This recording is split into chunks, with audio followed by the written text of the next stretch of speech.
alcohol just kind of, it becomes part of the culture. That's where a lot of guys go to, forget about bad things that have happened, or kind of just to help them get over it. Without, it's not the healthy way to do it, but that's the way that it's, in their eyes, it's the easiest way to go about it. So now let's go ahead and go to the next topic. I mean, we brushed up on the whole how like weed or marijuana in Colorado is legal, so we weren't too strict about that one as long as they weren't in the Army. And then we talked about how Gamble unfortunately did pass away, but he also got kicked out of the Army for heroin and kind of fell off the ropes afterwards too, and kind of did a lot of very sketchy things. Yes. And then obviously alcohol, something that's super easy to get. And especially if you live in the barracks, everybody has it. So like typically you'd see barracks parties like almost every day where people are just listening to music, drinking, playing video games, drinking, whatever it may be. Even if they're underage. I mean, it starts at a young age.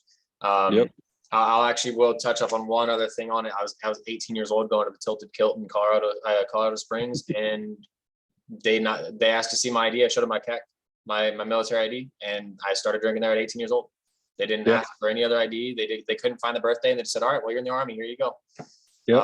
So it's not necessarily just an Army thing. It's restaurants are letting veterans or Army people, individuals in the Army, drink at a young age for nothing, which I like. But and in my personal belief, though, is if you're old enough to go to war, join the service, do that, you should be able to drink. Exactly. As long as you're not doing it while on duty.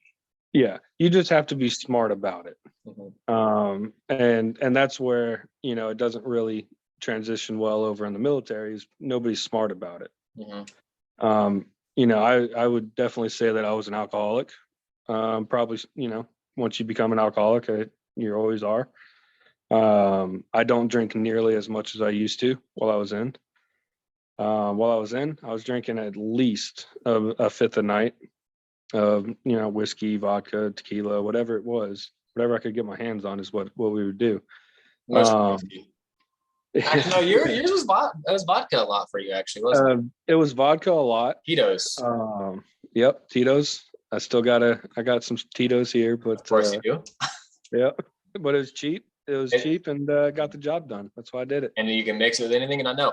All right, so actually, I'll give a personal experience story because I feel like my professor would really enjoy this story. And I'm trying to trying to treat this a little bit like a podcast. But once you get two veterans who haven't talked to each other in a while together, they're going to just reminisce. So yeah, this isn't going to be. It's going to be a while. I'm going to say two words, okay? And I want to see your reaction on here. Nerf guns. Yep. So the story behind that one, and I'll let Mix over here continue it in a second. But I believe at this point it was towards the end. I mean, we were injured at this point. We weren't really doing much. We were depressed. We couldn't do our jobs. We couldn't go see our families. We were doing all the bitch work at the kennels, sweeping parking lots, cleaning all the dog pens, feeding all the dogs, getting the bombs. Planning sometimes. Other than that, you're sitting in a car making sure nobody touches the bombs or the drugs, depending on which vehicle you're in. But so one day we got this Korean beer called soju. It's a liquor. It's a liquor. It's rice. It's a rice liquor. Okay, well, it's called soju. Tastes fantastic. You can mix it with anything you want, and you don't know it's in it. That is actually the poison that Mix chose on the night that I was getting entered into the kennel. Well, we chugged about two of them, and it's rice beer, and it's something that like sneaks up on you like very quickly. It's not like other liquors. Like you literally, like if you chug one, you're gonna fall down no matter how much of a tolerance you have, because your body's really not. I think it's just because your body's not used to that type of liquor. But, we don't have very many rice liquors in the western side of the world, and so your body treats it completely different. Well, and so we went in there and started lighting little kids up in that arena with Nerf guns. Almost got kicked out. Like we were wearing I could try to find the picture and I'll try to add it on there if I can, if I can still find that picture. But we're wearing our police gear and we were looking dumb as heck. And we said, we aren't cool if we aren't tactical. And we went in there and bought some Nerf guns and started chasing kids around in the arena. Yeah, I mean, it was like a paintball setup. Everybody's going in there just to have fun. We were going there just to have fun. and kind of blow off some steam. So yeah, we went in there drinking, playing against, some were kids, some were adults, some were teenagers. And then yeah, we ran that place by the time we were done. Oh yeah. At least I can trust the military knowing that we don't miss. Yeah. Hit a kid right upside the Yeah, forehead. we were like, You cut out right there one more time. it was a lot of fun. I was just saying, yeah, it was a lot of fun, man. I mean, we don't miss. We don't miss. That was, obviously. What was that? Oh, I was just saying that was a fun night, man. That was a lot of fun. I want to do it. If we go back, we got to do it again.